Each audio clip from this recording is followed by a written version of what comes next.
للذین احسنوا الحسنى وزیادہ۔ کھیل کود، تفریح، شغل، ہنسی مذاق، بھاگ دوڑ، کیا ان کھیلوں کی اجازت دیتے ہیں کہ نہیں دیتا؟ دیتا ہے تو کس حد تک دیتا ہے؟ اس کی حدود و قیود کیا ہیں؟ اس کے شرائط اور ضوابط کیا ہیں؟ تو اس لیے یہ جدید زمانے کا چونکہ ایک سوال ہے، تو اس لیے میں نے کوشش کی کہ اس کے اوپر آپ کے سامنے کچھ گفتگو رکھ دی جائے، خاص طور پر جو نوجوان ذہن ہے آج کے زمانے میں، چونکہ کچھ جدید کھیل ہیں جن کی طرف ہر گھر کے ہر فرد نہ صحیح کچھ نہ کوئی ایک دو چار فرد ضرور اس کی طرف راغب ہوتے ہیں، تو لہٰذا اب اس کی کیا حدود و ضوابط ہیں، اس کے لیے کیا شرائط ہیں، اس کے جواز اور عدم جواز کے بارے میں علماء فقہا کی آراء کیا ہیں، تو وہ میں اپنا کچا پکا سبق آپ کے سامنے رکھنا چاہتا ہوں۔ سب سے پہلے تو یہ یاد رکھیں کہ دین اسلام خوش طبعی، کھیل کود، جسمانی ورزش، طبیعت، بھاگ دوڑ، ہنسی مذاق، خوش دلی، دل لگی، ان سب چیزوں سے منع نہیں کرتا۔ یہ سب چیزیں دین کا حصہ ہیں، نہ ہی مطلقاً منع کرتا ہے، نہ ان کی کھلم کھلا اجازت دیتا ہے کہ جو چاہو مرضی کرو، بے حد و حساب، ہر چیز کی تمہیں اجازت ہے، یعنی مزاح اتنا کہ وہ استہزاء اور مذاق اڑانے تک پہنچ جائے، نہیں، ایسا نہیں ہو سکتا۔ دل لگی اتنی کہ دین و شریعت سے غافل کر دے، نہیں ہو سکتا۔ کھیل کود میں اتنا زیادہ انہماک کہ اللہ اور اس کے رسول کے احکام سے انسان غافل ہو جائے، جائز نہیں۔ کھیل کود کے اندر، جسمانی ورزشوں کے اندر اتنا آگے تک چلے جانا، اس کو اتنا اپنے لیے عزت کا ذریعہ بنانا، انا کی تسکین کا ذریعہ بنانا کہ دوسرے انسان کی، دوسرے مسلمان کی اس میں توہین اور تنقید کا پہلو ہی کیوں نہ ہو، ہر چیز کھلم کھلا جائز ہو جائے، نہیں ہو سکتا۔ تو دین اسلام ایک ایسا فرد تیار کرتے ہیں کہ جو ہر اعتبار سے فٹ ہو، اس کی فٹنس بہترین ہو، heart, body, mind and soul, یعنی ذہنی صحت، جسمانی صحت، ایموشنل اسٹرینتھ، جذباتی اعتبار سے وہ مضبوط ہو، اور اسی طرح سے روحانی اعتبار سے پیوریفائڈ اور مضبوط ہو۔ انسان کی یہ چار چیزوں کی انسان کو ضرورت ہوتی ہے، تو اسلام ان سب کے حوالے سے باقاعدہ ایک ڈسپلن دیتا ہے، ایک نظم و ضبط دیتا ہے۔ آج ہم ان میں سے جس کے اوپر بات کریں گے وہ ہے باڈی، انسان کی جسمانی فٹنس، جسمانی تربیت، اس کی ورزش، اور اس سے متعلقہ مختلف جو کھیل جدید زمانے کے متعارف ہیں، قدیم زمانے میں کون کون سے تھے، تو ان کے جواز کے لیے شرائط کیا ہیں، آج ہم اس کے اوپر بات کریں۔ سب سے پہلے تو یہ یاد رکھیں کہ کوئی بھی کھیل آپ کھیلتے ہیں نا، تو اس کے جواز کے لیے دین اسلام، قرآن و سنت، علماء فقہا کے اقوال اور آراء کی روشنی میں کچھ شرائط ہیں جو میں آپ کے سامنے رکھ دیتا ہوں۔ سب سے پہلی شرط یہ ہے کہ کوئی بھی کھیل بذات خود اس کا جائز ہونا ضروری ہے، یعنی قرآن و سنت کے کسی ٹیکسٹ سے، کسی نص سے اس کو ڈائریکٹلی نام لے کے منع نہ کیا گیا ہو، جیسا کہ بعد میں کچھ کھیل ایسے بتاؤں گا کہ حدیث پاک میں باقاعدہ نام لے کر کے ان سے منع کیا گیا ہے، چاہے ان کا تعلق انڈور ایکٹیویٹیز سے ہو، چاہے آؤٹ ڈور ایکٹیویٹیز، یعنی کھلے آسمان میں کھیلی جاتی ہوں یا ہالز اور رومز میں کھیلے جاتے ہوں، تو ان کا بنیادی طور پر جائز ہونا ضروری ہے بذات خود۔ دوسری شرط یہ ہے کہ جو بھی کھیل آپ کھیل رہے ہیں اس میں آپ کا کوئی دینی، دنیاوی، ذہنی، جسمانی کوئی نہ کوئی فائدے کا وابستہ ہونا ضروری ہے، لا یعنی کھیل کی اسلام میں گنجائش نہیں، کیونکہ قرآن مجید کا اگر آپ مطالعہ فرمائیں گے سورۃ المؤمنون کے اندر، سورہ المؤمنون کے شروع میں ایک بلیور کے، ایک مومن کے پرسنالٹی ٹریٹس ہیں، آپ خود پڑھ سکتے ہیں اس کو، سورہ نمبر 23 ہے، پارہ نمبر 18 کے بالکل شروع میں پہلی سورہ ہے، اس کے پہلے رکوع میں آپ پڑھیں گے 8 سے 10 پرسنالٹی ٹریٹس ہیں ایک مسلمان کی، ایک مومن کو کیسا ہونا چاہیے۔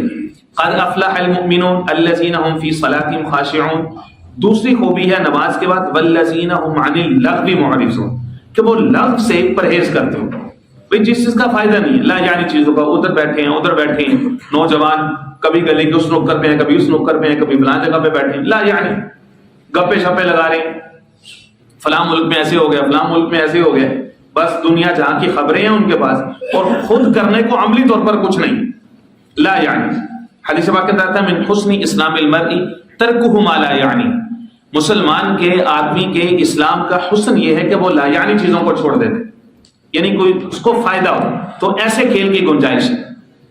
تیسرا یہ ہے کہ ذہنی اور جسمانی اعتبار سے اس میں فٹنس کا سامان موجود ہے۔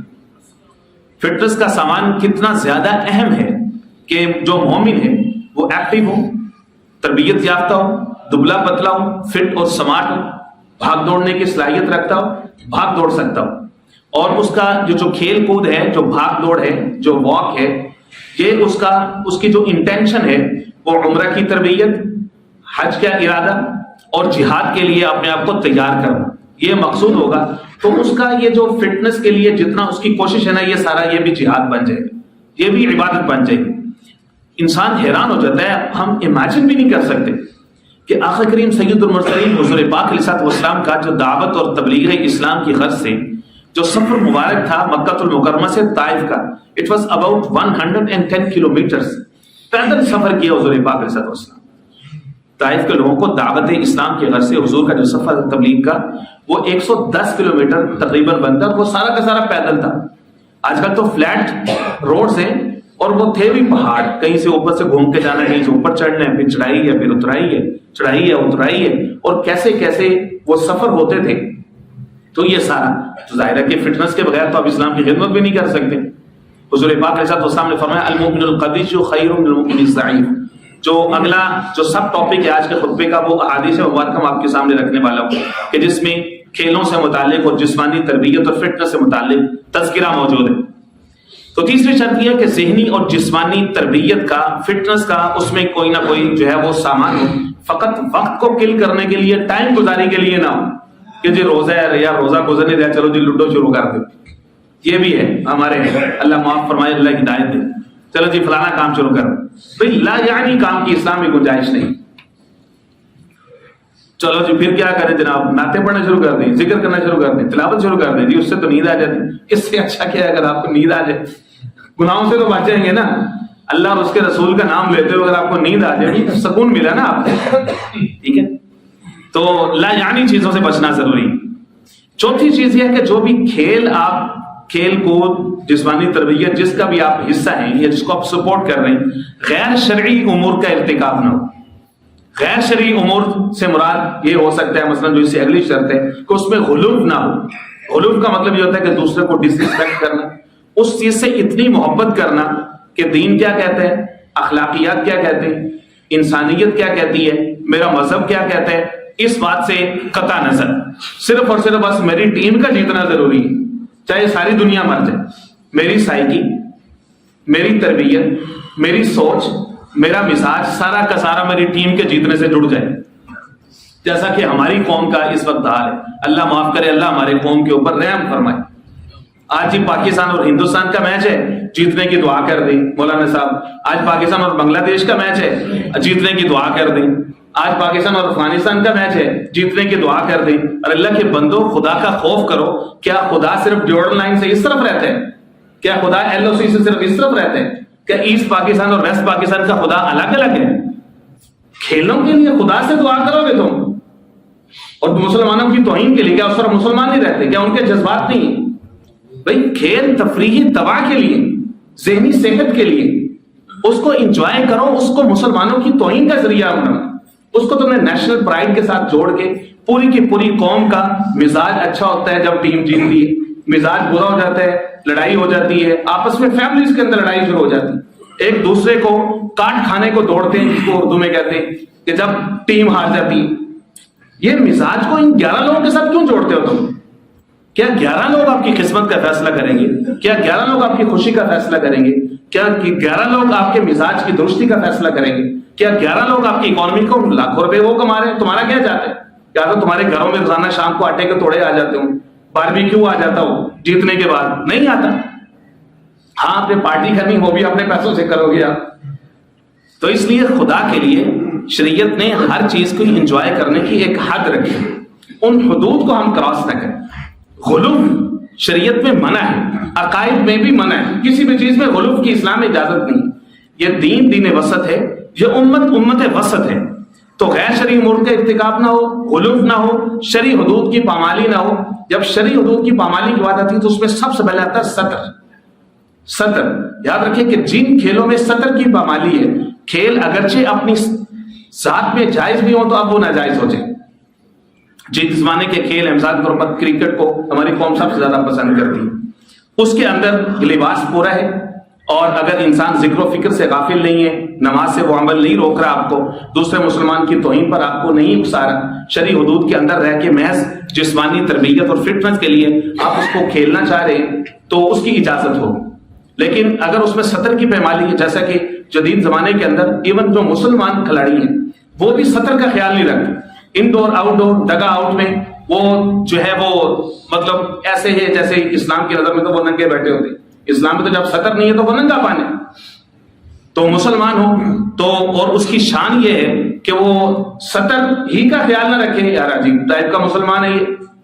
اور باقی جو کھیل ہیں ہاکی اور فٹ بال، اس میں تو سرے سے اس کو تو یونیفارم ہی بغیر سطر کے ہوتے ہیں. جو مرد کا سطر ہے وہ گھٹنوں کے شامل ہے، اس کے اندر ہے، اور ان کے یونیفارم میں یہ ہوتے ہی نہیں. تو اس لیے سطر سب سے پہلے، کھیل بعد میں، جسمانی تربیت جسمانی ورزش بعد میں. پہلے اسلام اپنا ضابطۂ کار لے کے آتا. اسلام ایسے کھلا تو نہیں چھوڑ دیتا، یہ تو لادین نہیں ہے، یہ تو سیکولرزم ہے، لبرلزم ہے، جی ہماری مرضی ہمارا کھیل ہے. نہیں بھائی نہیں، ایسا نہیں. مسلمان تو نام ہی پابندی کے، اسلام 24/7 کا ریلیجن ہے، اس میں چھٹی وٹی کوئی نہیں ہے. اسلام میں چھٹی ہوتی، ریلیکسیشن ہوتی تو اللہ تعالیٰ کہتا ہے چلو آج جمعہ پڑھ لو، وہ باقی نمازوں کی خیر ہے. چلو آج اتوار ہے، آج سو کے گزارو، 6 دن تم نے بڑا کام کیا. اسلام میں چھٹی کوئی نہیں ہے. 24/7 جب تک سانس چلتی ہے تب تک انسان اللہ کے احکام کا پابند ہے. یہ اسلام کا بنیادی یہ ٹیچنگ اور لیسن ہے، اس میں چھٹی کوئی نہیں. چھٹی بات یہ کہ باہمی استہزاء نہ ہو، یہ شرط ہے. ایک دوسرے کا مذاق اڑانا، مذاق کی ایک حد ہوتی، اس سے زیادہ نہیں. مولا علی قاری رحمہ اللہ شرح مشکات کے اندر لکھتے ہیں المزاح انبساط مع الغیر من غیر ایذاء. مزاح کہتے ہیں دوسرے کے ساتھ خوشگپی کرنا لیکن ایذاء کے بغیر. فَإِن بَلَغَ الْإِيذَاءَ، اگر وہ ایذاء اور تکلیف کو پہنچ جائے، اس کو وہ انسان اندر سے ٹوٹ رہے، تکلیف محسوس کر رہا ہے آپ کی باتوں سے، آپ کے مزاح سے، یکون السخریشہ، تو اب یہ استہزاء میں بدل جائے گا، اور یہ شریعت میں ممنوع ہے. اگر مسلمان کا کے لیے تو یہ کبیرہ گناہ ہو جائے، یہ منع ہے، یہ جائز نہیں. اور اسی طرح سے حدیث پاک کے اندر آتا ہے کہ ایک شخص ویل للذی، ایک ایسا شخص جو حدیث باتیں کرتا رہتا ہے لوگوں کے سامنے، یکسے وہ ادھر ادھر کے جھوٹ ملاتا ہے، کوئی تھوڑی بہت بات ہوتی ہے اس کے 99% اپنے ساتھ ملا لیتے ہیں. جس طرح سے یہ لوگوں کو ہنسانے والی ایک قوم ہمارے یہاں باقاعدہ ایک طبقہ وجود میں آ گیا. فرمایا ویل اللہ، ہلاکت ایسے لوگوں کے جو محض باتیں گھڑ گھڑ کے لوگوں کو ہنسائیں بس. اچھا ان کے پاس دلیل کیا ہوتی، ریشنل کیا ہوتی؟ پوری قوم بری حالت میں ہے، بھوک افلاس میں ہے، تو یہ تو عبادت ہے جی ہم ان کو خوش کر رہے ہیں. بھئی خوش کیسے کر رہے ہو؟ کوئی بندہ چھوڑتے ہیں جس کی پیروڈی نہیں کرتے، جس کا مذاق نہیں اڑاتے، دیندار غیر دیندار، بزنس مین، تاجر، سیاستدان، کسی کو چھوڑتے نہیں، ہمارے کی نقل اور اس میں مبالغہ مسلمان کی توہین ہے. یہ سراسر یہ کوئی آرٹ نہیں ہے، یہ جائز نہیں ہے ایسا کرنا، کسی مسلمان کی توہین کرنا ایسا جائز نہیں. ہاں کسی کا کوئی عمل برا ہے، آپ عمل کی برائی کے اوپر بات کریں. آپ فعل برا ہے تو فعل کی برائی کے اوپر بات کریں. آپ فاعل کرنے والا، عمل کرنے والا، آپ اس کی توہین نہیں کر سکتے، اس کی اجازت نہیں. ظاہر جب آپ پیروڈی کریں گے، نقل اتاریں گے تو آپ بہائنی اس شخصیت کی توہین کے مرتکب ہو رہے ہیں جو کہ جائز نہیں. 7ویں نمبر پر یہ ہے کہ اس کھیل کے اندر یا اس کھیل کے ساتھ یوزولی، عام طور پر، ٹریڈیشنلی، پبلکلی اس کے ساتھ جوا، باہمی نفرت، عداوت اور دشمنی کا سامان نہ. لوگ ہمارے یہاں تو نوجوانوں کو مزہ نہیں آتا کوئی کھیل کھیلنے کا، ایون جائز کھیل کھیلنے کا، جب تک اس کے ساتھ کوئی کہتے ہیں نا چیز کا لگائیں گے کیا، لگانے کے بغیر وہ اندر سے انتھرل ہی نہیں ہوتے، وہ کھیلتی نہیں، کہتے مزہ ہی نہیں آتا اس کے بغیر، جب تک اس کے ساتھ جوا کچھ نہ کچھ لگانا لیا جائے. تو ایسے کھیل جو باہمی مسلمانوں میں دشمن نفرت ہی پیدا کرے. اب ظاہر ہے کہ جب اس کے اندر یہ چیزیں آئیں گی تو پھر تو ایک دوسرے کو ہرانے کی ضد ہوگی، چاہے اس کے لیے جھوٹ کا سہارا ہو، چاہے اس کے لیے استہزاء کا سہارا ہو، چاہے دوسرے کو موٹیویٹ کرنے کے لیے کچھ بھی کرنا پڑے، اور یہی کچھ ہوتا ہے. تو اس طرح جو ہے وہ کھیل اپنی ذات میں جائز بھی ہوگا تو اب یہ ناجائز ہو جائے گی. اسی طرح سے کھیل کے اندر کفار اور فساق کی مشابہت نہ ہو، یہ بہت ضروری ہے. تو یہ کچھ شرائط میں نے آپ کے سامنے رکھی. اب میں آپ کے سامنے کچھ احادیث رکھتا ہوں. حضور پاک علیہ السلام کے زمانے میں کون کون سے کھیل ہوتے تھے، آقا کریم علیہ السلام کا ذاتی عمل کیا تھا، یہ میں آپ کے سامنے رکھتا ہوں. یہ متعدد کتب احادیث سے میں نے اکٹھی کی ہیں، کچھ احادیث میں آپ کے سامنے رکھتا ہوں. نمبر 1 تو یہ ہے کہ کھیل، مسابقت، ہیلدی کمپٹیشن، ذہنی اور جسمانی صحت، حضور پاک علیہ السلام نے خود اس کی تربیت دے دی ہے اپنے عمل سے. حضور پاک علیہ السلام انہوں نے سیدہ عائشہ طیبہ طاہرہ حمیرہ رضی اللہ تعالیٰ عنہ کے ساتھ 2 دفعہ دوڑ لگانا ثابت ہے. بخاری شریف کے اندر موجود ہے، صحیح ستہ کی دیگر کتب کے اندر موجود ہے. ایک صحابہ اکرام ایک غزوہ سے واپس آ رہے تھے تو حضور پاک علیہ السلام نے صحابہ کو کہا چلو بھائی آپ دوڑ لگا کے آگے چلے جاؤ. سارے کے سارے آگے چلے گئے تو حضور نے حضرت عائشہ سے فرمایا عائشہ نتسابق، اور بھاگتے ہیں، دوڑ لگاتے ہیں. لوگوں کے ساتھ اس کی بیوی ہونا تو منہ پہ 13 بجے ہوتے ہیں، کوئی خوشگبی ہے ہی کوئی. ہاں وہ ہمارے ہاں کہ سب سے زیادہ فوکس خوش طبعی کا اپنی بیوی کے اوپر ہونا چاہیے، اپنی بیوی کے ساتھ. حضور پاک کے ساتھ اسلام نے دوڑ لگائی. اما جان فرماتی ہیں کہ میں ہلکی تھی، میں دبلی پتلی تھی، تو میں آگے نکل گئی. کچھ دن کے بعد پھر ایک غزوہ سے واپس آ رہے تھے تو حضور پاک صلی اللہ علیہ وسلم نے پھر فرمایا سب سے بھائی چلو آگے دوڑ لگا جاؤ، آگے چلے جاؤ سارے کے ساتھ. جب سارے آگے چلے گئے حضور پاک صلی اللہ علیہ وسلم نے پھر حضرت عائشہ سے فرمایا عائشہ نتسابق، آؤ آج دوڑ لگائیں. عائشہ فرماتی ہیں کہ میں اب تھوڑی بوجھل ہو چکی تھی، اب پھر ہم نے دوڑ لگائی، حضور مجھ سے آگے نکل گئے تو حضور نے فرمایا تل کا بدل کا، عائشہ اس دن کا بدلہ میں نے آج دے دیا آپ کو. تو ایسا خوش مزاج ہمارا نبی ہے، ایسی خوش طبعی حضور نے سکھائی ہے اور اس کا آغاز گھر سے کی ہے. اس کو کہتے ہیں چیریٹی بگن ایٹ ہوم. گھر سے حضور پاک علیہ السلام نے ایسی مثالیں جو ہے وہ خوش گپیوں کی، خوش طبعی کی ہمیں دی ہیں. مسجد نبوی کے اندر کچھ حبشی لوگ تھے، وہ تیر اندازی، نیزہ بازی، تیر بھالوں کا کھیل کھیل رہے تھے. تو ان کی آپس میں خوش گپیاں اور ان کی آوازیں حضور کے خانہ اقدس تک آ رہی تھی. تو مجھے فرماتی ہیں کہ میرے دل میں خواہش پیدا ہوئی کہ میں بھی ان کو دیکھوں. بخاری شریف کی حدیث پاک ہے کہ حضور پاک علیہ السلام نے اما جان کو اپنے پیچھے کھڑا کیا. اما جان پیچھے، حضور کا جو چہرہ انور ہے، گردن مبارک اور حضور کے کندھے مبارک، اس کے قریب انہوں نے اپنا سر اقدس رکھا اما جان نے، اور حضور نے اپنی چادر میں ان کو اڑایا اور پھر وہاں سے حضور ان کو اٹھا کر کے ان کا کھیل دکھاتے رہے، اپنی بیوی کو کھیل دکھا رہے تھے. اما جان فرماتی ہیں کہ حضور تھکے نہیں جب تک کہ میں تھک نہ گئی. یہ ہے بیوی کا حق کہ اب مرد کو اپنی خوشی کا جو منبع اور سرچشمہ بنانا ہے مخلوق میں سے، وہ اپنی بیوی کو بنانا. تو حضور تھکے نہیں. اما جان فرماتی جب تک میں تھک نہیں گئی حضور نہیں تھکی. ایک اور حدیث پاک میں آپ کے سامنے رکھ دیتا ہوں. حضور پاک صلی اللہ علیہ وسلم نے فرمایا المؤمن القوی خیر من المؤمن الضعیف. ایک طاقتور، مضبوط، چست، سمارٹ اور فٹ جو مومن ہے وہ کمزور مومن سے جو کوئی کام نہیں کر سکتا اس سے بہتر، خیر. اور یہ بھی فرمایا وَأَحَبَّ إِلَى اللَّهِ، اور اللہ کو زیادہ محبوب ہے ایسا مومن جو اپنی فٹنس کا، اپنی طاقت کا، اپنی بھاگ دوڑ کا، اپنی صحت کا زیادہ خیال رکھتے ہیں، بجائے اس کے کہ صرف کھانے کے اوپر فوکس ہے صاحب کا، جب وہ خود ہنسے تو پیٹ روئے. تو ایسا نہیں ہونا چاہیے. فٹ اور سمارٹ مومن فرمایا کہ جو اللہ اور اللہ کے رسول کے احکام کے اپنے اوپر عملداری کے لیے اور اس کے نفاذ کے لیے وہ خود فٹ اور سمارٹ اور بہترین ہو. فرمایا وَأَحَبَّ إِلَى اللَّهِ، اور وہ اللہ کو زیادہ پسندیدہ. اگلی جو حدیث پاک ہے اس کے اندر حضور پاک علیہ السلام نے فرمایا علموا اولادکم، اور فرمایا علموا ابناءکم، اپنے بچوں کو، اپنے بیٹوں کو یا اپنی اولادوں کو فرمایا کہ 3 چیزیں سکھاؤ. السباحہ، تیراکی سکھاؤ. الرمایہ، تیر اندازی سکھاؤ. اور سیدنا عمر فاروق رضی اللہ تعالیٰ عنہ نے جو فرمان جاری کیا تھا اپنے عاملین گورنرز کو کہ بھائی اپنے اپنے پروونسز میں تم یہ 3 چیزوں کو نشر کرو، کہ سب اپنے نوجوانوں کو یہ 3 چیزیں سکھائیں. تیراکی، اسی طرح سے تیر اندازی، والرمایہ، اور تیسری چیز فرمایا والفروسیہ، گھوڑ سواری.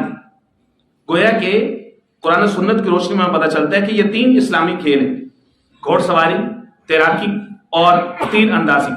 اور فرمایا کہ وَنِعْمَ لَهْوَ الْمُؤْمِنَةِ، اور جو مومنہ بچی ہے وہ گھر کے اندر چرخہ کاٹنے کا کھیل جو ہے اس کے لیے سب سے بہترین ہے. گویا کہ بچیوں کا جو فوکس ہے وہ ایسے کھیلوں اور ایسی ورزش کے اوپر ہوگا جو کہ 4 دیواری کے اندر، اور جو مرد ہیں، جو بچے اور بیٹے ہیں، ان کے لیے فرمایا کہ وہ یہ 3 کھیل ہیں. اور اس کے ساتھ حضور پاک صلی اللہ علیہ وسلم نے جو اگلا جملہ فرمایا ہے گویا کہ وہ کھیلوں کے جواز اور عدم جواز کی بنیادی شرط فراہم کرتے ہیں. وہ جملہ یہ ہے وَإِذَا دَعَاكَ أَبَوَاكَ، جب تم کھیل رہے ہو نا، تمہارے والدین تمہیں بلائیں، بڑا تمہیں بلائے، فَأَجِبْ أُمَّكَ، تو اب تم نے بھاگ کے پہلے اس کو جواب دے. اب آپ بتائیں کہ اس زمانے کے جتنے کھیل ہیں کیا ان میں یہ صورتحال موجود ہے؟ کھیلوں کو تو چھوڑیے، وہ صاحب ڈرامے پہ بیٹھے ہوئے ہیں، اماں جان ابا جان درد سے ہائی ہائی کریں، کراتے رہیں، چیختے رہیں، بلاتے رہیں. نہ جی نہ، ویڈیو گیمز ہیں اور اپنا کھیل ہے. باہر جائیں گے تو موبائل بند کر دیں گے، ابا جان امی جان کو سرے سے جواب ہی نہیں دیں گے، پتہ ہی نہیں ہے وہ کس حال میں. گویا کہ یہ بھی ایک اور شرط ہوگی کہ اس میں والدین کی اطاعت سب سے پہلے آئے، کیونکہ یہ فرض ہے اور یہ تو مستحب ہے، یہ تو جائز ہے کھیل کود، لیکن والدین کی اطاعت یہ فرض ہے.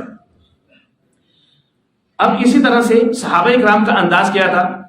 متعدد واقعات سے معلوم ہوتا ہے کہ وہ بہت اچھے اچھے ایتھلیٹ ہوتے تھے، کھیل کود میں آگے ہوتے تھے، ان ورزشوں میں بہت آگے ہوتے تھے، اس لیے وہ جہاد بھی لڑتے تھے اور ان کے لیے آسان ہوتا تھا. جن عمر فاروق رضی اللہ تعالیٰ عنہ، جن زبیر بن عوام رضی اللہ تعالیٰ عنہ کے درمیان 2 دفعہ دوڑ کا مقابلہ ہوا، تو ایک دفعہ وہ جیتے، ایک دفعہ وہ جیتے. انہوں نے کہا کہ چلو جی میں نے آج تمہیں بدلہ دے دیا. تو جو ہیلتھی کمپٹیشن ہے وہ اس طرح سے. ابن عباس رضی اللہ تعالیٰ عنہ اور سیدنا عمر فاروق رضی اللہ عنہ کے درمیان تیراکی کا مقابلہ ہوا. تیراکی کا مقابلہ ہوا، اس میں سے عمر فاروق ان سے جو ہے وہ جیت گئے. اسی طرح سے رکانہ ایک ٹاپ ایتھلیٹ تھے اور ٹاپ ریسلر تھے، ان جیسا کوئی ریسلر نہیں تھا اس پوری سوسائٹی میں. انہوں نے حضور کو چیلنج کیا کہ مجھے ہرا لو گے تو میں آپ کا مذہب قبول کر لوں گا. حضور نے فرمایا چلو ٹھیک ہے آ جاؤ. وہ آیا. اب اللہ کے نبی کی اتنی طاقت ہوتی ہے، وہ تو معجزہ ہوتا ہے، اس کے ساتھ کون لڑ سکتا ہے؟ اب اس سے تو تگڑا ہی کوئی بندہ نہیں تھا. وہ آیا تو حضور نے بس اس کو پنجابی میں کہا اس کی بینی پکڑی ہے تو وہ ہل نہیں سکا، بس وہ لوڈ بلوڈ ہی ہوتا گیا. پھر حضور نے اس کو ہلکا سا یوں کیا تو وہ نیچے جا کے گیا. 3 دفعہ اس نے ٹرائی کیا، 3 دفعہ. پہلوانوں کا پہلوان تھا، وہ بہت بڑا کبڈر تھا، وہ جس کو کہتے ہیں، ہل نہیں سکتا. تو جو مسلمان ہوتے ہیں وہ چست ہوتے ہیں اور تندرست، اپنی تندرستی کا خیال رکھتے ہیں اور بھاگ دوڑ اور کھیلوں میں شرکت کرتے ہیں. پھر ان کے ساتھ یہ شرائط ہوتی. بلال بن سعد فرماتے ہیں کہ صحابہ کرام یوزولی آپس میں ایک دوسرے کے ساتھ دوڑ کا مقابلہ کیا کرتے تھے. اب ہم دیکھیں، ہم اپنے گھروں سے اگر 100 نوجوانوں کو سلیکٹ کریں اور ہم پھر ان کو دیکھیں کہ کتنے دوڑنے کے لیے ریڈی ہیں، کوئی بھی نہیں ہوگا. شاید 100 میٹر دوڑیں گے تو بیٹھ جائیں گے، جس سے زیادہ تو ہم دوڑ نہیں سکتے. اور تو اور ان کو گھر سے کچھ کھانے کے لیے، کچھ لانے کے لیے بھیج دیں تو وہ صاحب کا بس چلے تو گاڑی میں ہی واش روم جائے. اتنا بھی نہیں پیدل چل سکتے ہمارے نوجوان. ادھر سے ادھر، ایک سڑک سے دوسری سڑک تک پیدل چلنا یہ دشوار ہے. یہ ہم اپنے بچوں کی تربیت کریں. تو مسلمان کو طاقتور، صحت مند ہونا چاہیے. فرمایا کہ صحابہ کرام دن کو دوڑے لگایا کرتے تھے، 2 نشان لگا کے، بھئی ادھر سے ادھر تک یہ دوڑ ہے، نشان ہے. فرمایا رات کو لمبی لمبی نمازیں پڑھا کرتے تھے. اور سیرت نگاروں نے لکھا ہے کہ یہ وہ صحابہ کرام ہیں جن کے ذریعے سے رب العزت نے اسلام کو عزت دی ہے، کیونکہ ان کی روٹین یہ تھی کہ ان کے دن گھوڑوں کی پشتوں پر ہوتے تھے، ان کی راتیں مسلوں کی پشتوں پر ہوا کرتی تھی. کھیل سکھاتے کیا؟ کھیل سکھاتے ہیں ہمارے نوجوانوں بچوں کو نظم و ضبط. ہماری قوم اوور آل نظم و ضبط اور ڈسپلن سے آ رہی ہے. کھیلوں کی طرف لانے سے بالکل حوصلہ شکنی نہیں کرنی چاہیے، لیکن اس کے لیے ان کو نظم و ضبط سکھائیں، ان کو ایک دوسرے کی میوچل ریسپیکٹ سکھائیں. یہ کھیل یہ سکھاتے ہیں جرت، بریوری، ول، ریزیلینس، ریزولو، ٹکرانے کی صلاحیت، مقابلہ بازی، یہ کھیل سکھاتے ہیں. اور یہ بہت ضروری ہے. ایک مسلمان کے اندر، ایک نوجوان کے اندر یہ خوبی ہونی چاہیے، پیشنس، حوصلہ، دوسرے کی ریسپیکٹ کرنا. یہ کھیل سکھاتے ہیں. اور یہ ساری کی ساری وہ اقدار ہیں جن کی اسلام بنیادی طور پر ٹیچ کرتے ہیں کہ ہر ایک کے اندر یہ اقدار ہونی چاہیے، اور کھیل اس کا بہترین ذریعہ ہے. حدیث پاک کے اندر جن کھیلوں کی اجازت دی گئی ہے، ایک حدیث پاک کے اندر آتا ہے کہ کوئی بھی مومن ایسا کھیل کھیلتا ہے کہ جو اس کو اللہ کے ذکر سے غافل نہ کرے، وہ 4 طرح کے ہو سکتے ہیں. فرمایا کہ ان میں سے پہلا یہ ہے کہ اپنی اہلیہ کے ساتھ، اپنی بیوی کے ساتھ خوش طبعی کرنا، دل لگی کی باتیں کرنا. دوسرا فرمایا کہ گھوڑے کو سدھانا، گھوڑ سواری، اس کی تربیت حاصل کرنا. تیسرا ہے 2 نشانوں کے درمیان دوڑنا تاکہ وہ ہلکا پھلکا ہو، دبلا پتلا رہے. چوتھے نمبر پر ہے فرمایا تیراکی. 5ویں نمبر پر ہے تیر اندازی. 6ٹھے پر ہے نیزہ بازی. 7ویں پر ہے کشتی. یہ کھیل وہ ہیں جو دین اسلام میں جائز ہے. جو ناجائز ہے حدیث پاک کے اندر جن کا باقاعدہ نام لے کے منع کیا گیا، وہ ہے نرد، چوسر، شطرنج، کبوتر بازی، جانوروں کی لڑائی. ہمارے ہاں ادھر ہمارے صوبے میں اور دیگر بھی کئی سارے علاقوں میں باقاعدہ جانوروں کی لڑائی کو سورس آف انجوائے سمجھا جاتا ہے، اس کے اوپر انویسٹ کیا جاتا ہے، تیاری کی جاتی، اور یہ شریعت کے اندر سرے سے حرام کہ جانوروں کو پلان کر کے اس طرح سے تکلیف دینا، ان کو لڑانا اور اس سے پیسے کمانا۔ ایک صحابی تھے، وہ کبوتر کے پیچھے بھاگ رہے تھے، حضور نے فرمایا شیطان یتبع الشیطان، شیطان کے پیچھے بھاگ رہے ہیں۔ تو کبوتر بازی سے باقاعدہ اس انداز میں جو ہے وہ منع کیا گیا ہے۔ تو میرے دوستو، یہ میں نے آپ کے سامنے رکھا کہ دین اسلام میں کھیل ممنوع نہیں اور نہ ہی مطلقاً ان کی اجازت ہے، ان کے کچھ شرائط اور ضوابط ہیں۔ خدا را ہم اپنی نوجوان نسل کو ہیلدی بنائیں، ان کو ہیلدی کمپٹیشن میں ڈالیں کہ جو انڈور ایکٹیویٹیز ہے نا، ہر ایک کا سیپریٹ روم ہے پڑھائی کے نام پر۔ جدید زمانے میں یہ بیماری آ گئی کہ گھر کا نقشے میں ہر ایک کا سیپریٹ روم رکھا جائے گا اور وہ اس روم کے اندر جو مرضی کرے، اما جی ابا جی موم ڈیڈ پلیز مجھے ڈسٹرب نہ کریں، یہ میری پرائیویسی ہے اور میں نے اس کے اندر پڑھنا ہے۔ اب کس کی گارنٹی ہے؟ کسی اکیلے کو آپ چھوڑ ہی نہیں سکتے، نوجوان بچی کو۔ This is killing, this is fatal. میں پوری ذمہ داری سے آپ کو کہہ رہا ہوں، یہ مہلک ہے۔ تنہائی خلوت نوجوان کے لیے مہلک ہے، تباہی ہے اس کے لیے۔ خدا را اس سے بچائیں، انڈور ایکٹیویٹی سے ان کو بچائیں، آؤٹ ڈور ان کو باہر نکالیں کو چلو دھوپ سے مجھے کوئی مسئلہ نہیں، تیرا رنگ کالا ہوتا ہے تو کالا ہو، اگر تو نے کھیلنا تو باہر جا کے کھیل، گھر میں نہیں، انڈور نہیں۔ آؤٹ ڈور ایکٹیویٹیز پہ نوجوانوں کو لائیں۔ دنیا میں جتنی قومیں اس وقت ٹاپ نیشنز ہیں، ان میں سے آپ دیکھیں کہ ان سب کی سپورٹس اکانومی بہت اسٹرانگ ہے۔ وہ لوگ اپنے نوجوانوں کی صحت کا خیال رکھتے ہیں، اور حالانکہ یہ اسلام کی تعلیم ہے کہ بھائی صحت کا خیال رکھو۔ اللہ سمجھ نصیب فرمائے۔